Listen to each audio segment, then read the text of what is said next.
என் பேர் மஹத்தி. நான் 11th படிக்கிறேன். ஃபோர்ஸ் அகாடமியில் ஜாயின் பண்ணியிருக்கேன்.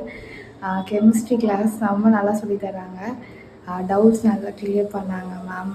அதுக்கப்புறம் டெஸ்ட் டெய்லி ரெகுலராக டெஸ்ட் வச்சாங்க. நல்லாயிருக்கு.